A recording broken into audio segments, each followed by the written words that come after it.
নমস্কার, কেমন আছেন সবাই? আশা করি সবাই ভালো আছেন, সুস্থ আছেন। আমরাও সবাই ভালো আছি।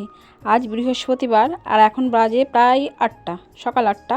আর এখন থেকেই আমি আমার ব্লগটা শুরু করছি। স্নান হয়ে গেছে, বাসি কাজ আমার সব কমপ্লিট হয়ে গেছে।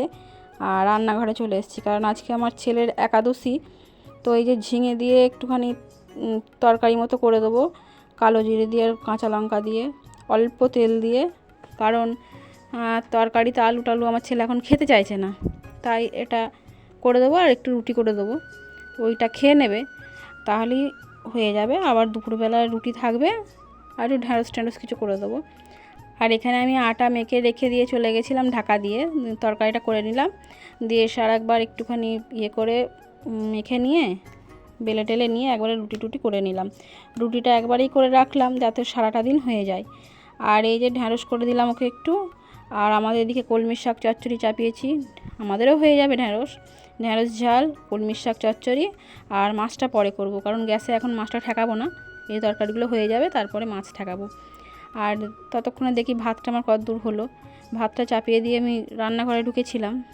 তো ভাত তো আমার হচ্ছিল, ততক্ষণে উনুনটা নিভেও গেছিলো। আবার উনুনটা একটু জ্বালিয়ে দিই, উনুনটা জ্বালিয়ে দিলাম।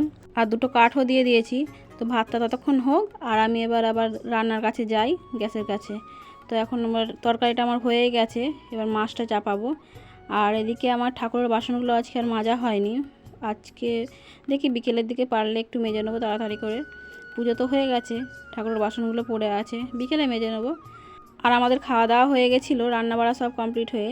আর উঠোনে জামা কাপড়গুলো আছে, ওগুলো একটু তুলে নিই, তুলে আবার গুছিয়ে গাছিয়ে রাখতে হবে, সেই সন্ধ্যাবেলা গুছোবো। তো এই জামা কাপড়গুলো তুলতে গেলাম, আর ওদিক থেকে দেখলাম দিদিরা সব আসছে। দিদি মানে আমার ননদ আসছে, ছেলে বউ। তা আসলো বলে আমি ওগুলো ওখানেই রেখে দিলাম, দিয়ে চা করতে এলাম। চাটা করে নিই, তারপরে জামা কাপড় তুলবো, বাসন আছে সেগুলো মাজবো, সে যখন হবে, আগে চাটা করে দিই ওদের। আমি যে চা করতে বসিয়ে দিয়েছি, আর ওরা সব বাইরেই বসে আছে, এই যে এখানে বসে আছে। আর এখনও বউটা আসেনি, বললো একটু পরে আসছে। ছেলে বউ সব এসে বসেছে, আর আমি ততক্ষণ চাটা করে দিয়েছি। এবার আমরাও বসে বসে একটু গল্প করছি, আর গল্প করতে করতে প্রায় সন্ধ্যেবেলা হয়ে গেছে। তো আমি বাসনগুলো মেজে সন্ধ্যে দিতে চলে গেছিলাম, সন্ধ্যে দেওয়া হয়ে গেছে। আর ছেলে বললো, মা ওবেলায় তো আলু টালু খাইনি, তো একটু আলুর দম করে দাও, আর তাহলে একটু লুচিই করো। সে লাস্টে তেল খাবো না করে সেই লুচি আলুর দম সবই করতে হলো রাত্রিবেলায়। যাই হোক, আর ঠাকুরের বাসনগুলো আমার মাজা হয়নি যদিও বা, কারণ নিজেদের বাসনগুলোই মাজা হয়েছে। দিয়ে কাপড় চেঞ্জ করে আবার সন্ধ্যে দিতে চলে গেছিলাম, দিয়ে আবার এসে এই যে লুচি আলুর দমে লেগে গেছি। কারণ ছেলেটা সারাদিন রুটি খেয়েছে, দিয়ে ভালো লাগছে না, বলে আমাকে একটু লুচিই করে দাও মা।